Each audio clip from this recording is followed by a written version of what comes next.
Dr. Ricky Andrew.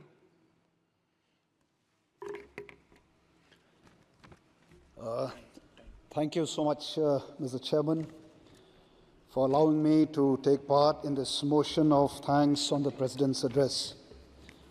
Well, it is with a great joy that I stand here on behalf of each and every soul that of the One Shillong parliamentary seat who have supported me and who have enabled me to stand in this great institution and to speak this almost at the last hour of the day. Mr. Chairman, I just want to remind myself, to remind the members of this 18th Lok Sabha and also the rest of and the people of this country that nothing is impossible with God. Why I say this is because of the fact that I belong to a party which we started just less than 3 years ago. And it is a party which fought the election without money, a party that fought against corruption, a party that stands for clean politics, good governance, honesty, and for the protection of the rights of the indigenous people, and also to uphold the constitution of this great nation, to ensure secularism, pluralism, federalism, that these, the tenets of our great nation prevail. So, King Solomon the Great said these words, that a nation without a vision will perish. Well, I was very delighted to hear the words futuristic, the words vision in the address by the Honorable President. While I was patiently waiting for, what is the future, what is there in the vision of the President's address, as a first-time MP, I was listening patiently to hear where the government will take the nation, how the government will take it. But unfortunately, I did not get much except for the achievement that the government in the past has accomplished. Well, I wish that the government will be more explicit in its endeavor.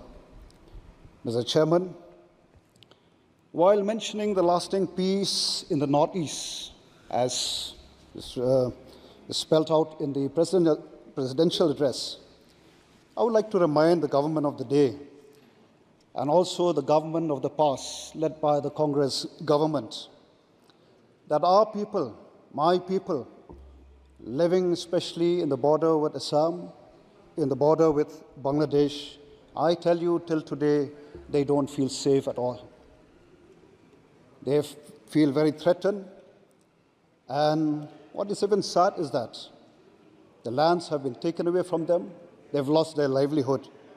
Why? Because of the failure of subsequent governments to settle this dispute, which has been there for many, many years. We talk about development of the nation.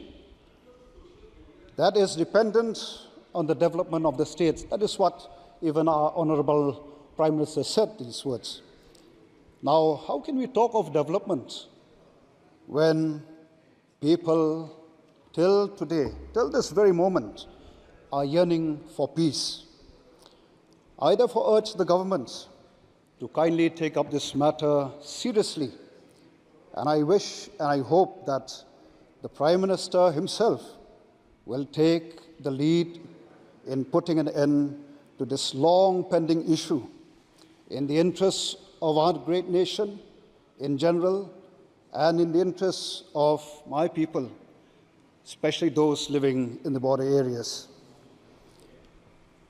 Mr. Chairman, there's a saying that small is beautiful.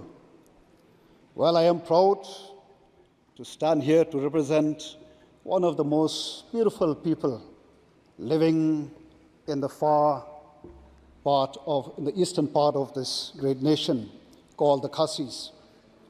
and also coming from one of the most beautiful places on earth. Mr. Chairman, I urge and I call upon the government and also the members of this august House to play a role in enriching and promoting the culture of my people, especially when we talk of culture, language is one of the important elements. For many years, we've been demanding for the inclusion of the Khasi language in the 8th schedule. I hope, with the support of members, that one day, just like while I was sitting here, from day one, hearing our friends speaking their own language, how I wish that one day, very soon, that you will also get to hear the language that I speak, the Khasi language.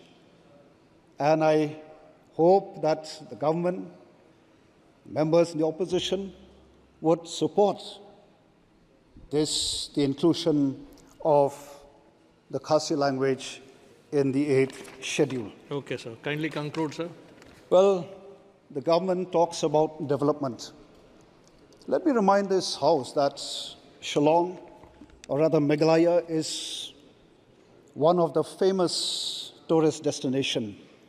And while talking to friends outside in the corridor, when they ask me where do I come from, I say, I come from Shillong.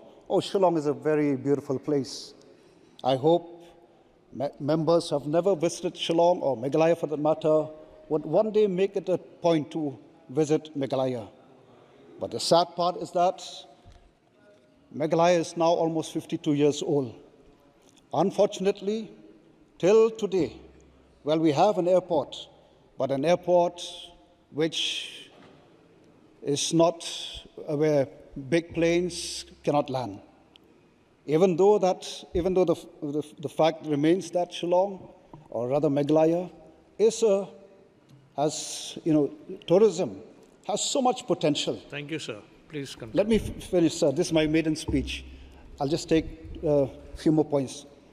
I just hope that the government, the concerned ministry, would help the state to ensure that this airport is an airport where large plane can land.